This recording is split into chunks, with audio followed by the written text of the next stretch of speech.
hadis palsu yang diyakini oleh sebagian orang-orang sufi, ya, bahwasanya Rasulullah pernah ditanya, "Ya Rasulullah, bagaimana tentang penciptaan alam semesta?" Kata Nabi, yang pertama Allah ciptakanlah nuru nabiyika, yaitu cahaya nabimu yang pertama diciptakan. Waktu itu belum ada arsy, belum ada qalam, belum ada lauhil mahfuz, belum ada langit, belum ada bumi, belum ada manusia, belum ada jin. Yang pertama Allah ciptakan adalah cahaya Muhammad, berasal dari cahaya Allah Subhanahu wa taala. Ini hadis palsu. Hadis apa? Palsu. Nabi Muhammad SAW adalah keturunan Nabi Adam alaihissalam, dan dia bukan diciptakan dari cahaya. Yang diciptakan dari cahaya adalah malaikat. Adapun seluruh manusia, kata Nabi SAW, kullukum min Adam wa Adamu min turab. Seluruh kalian berasal dari Nabi Adam, dan Adam tercipta dari tanah. Nabi Muhammad SAW berkata, ana sayyidu waladi Adam yaumal qiyamah. Aku adalah keturunan Adam, yang paling pemimpin keturunan Adam pada hari kiamat. Wala fakhar, dan aku tidak sombong. Adapun hadis palsu tadi mengesankan seakan-akan Nabi dulu sebelum ada Nabi Adam.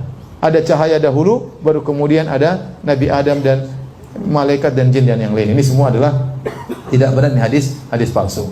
Saya ingin sampaikan hal ini ya, karena sebagian orang menganggap berlebih-lebihan kepada Nabi SAW, sehingga mereka mengatakan Rasulullah SAW tercipta dari cahaya, tidak seperti manusia-manusia yang lainnya.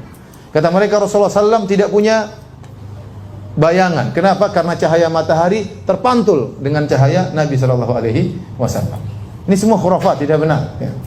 Kenapa? Seandainya Nabi SAW benar-benar badannya bercahaya, maka orang-orang kafir pasti sudah beriman ya. Ya. Mereka protes tatkala Nabi seperti manusia. Kata mereka, wa qalu ma li hadzal rasuli ya'kulu at-ta'ama wa yamshi fil aswaq laula unzila ilaihi malak fayakuna ma'ahu nadhira. Ya, kata mereka, Rasul macam apa ini Muhammad? Jalan di pasar makan makanan. Kenapa tidak diutus malaikat untuk menjadi Rasul? Ya. Jadi orang-orang kafir berangan-angan bahwasanya seorang Rasul ini memang spesial, luar biasa. Nah, kalau Nabi ternyata badannya bercahaya, kira-kira Abu Lahab beriman enggak? Beriman lah. Ini cahaya ini ya. Ya. Abu Jahal juga beriman ya. Ya, tapi Nabi manusia biasa, makanya mereka ngejek ya. Kenapa kamu harus jadi Nabi? Mereka mengatakan demikian. Kenapa kamu yang harus jadi Nabi? Kok enggak ada yang lain?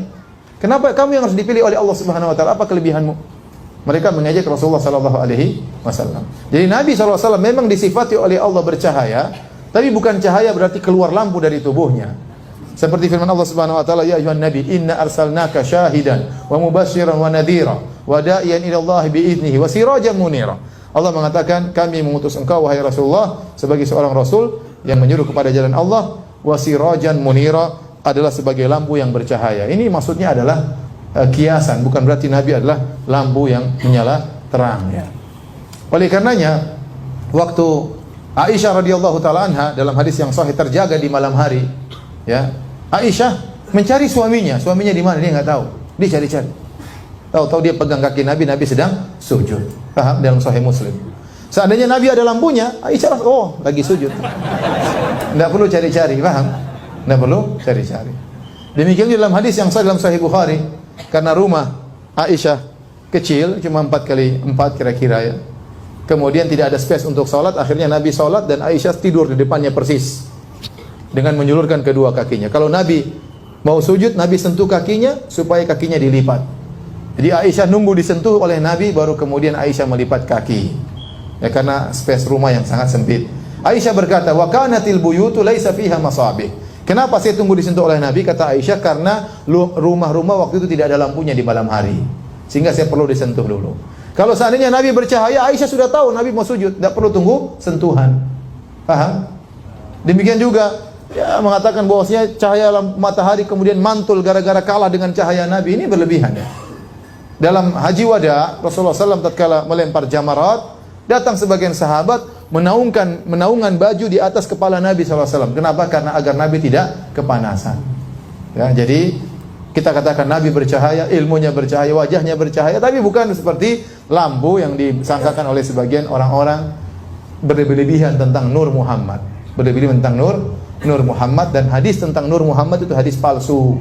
Tidak boleh diyakini, karena akidah tidak boleh dibangun di atas hadis palsu.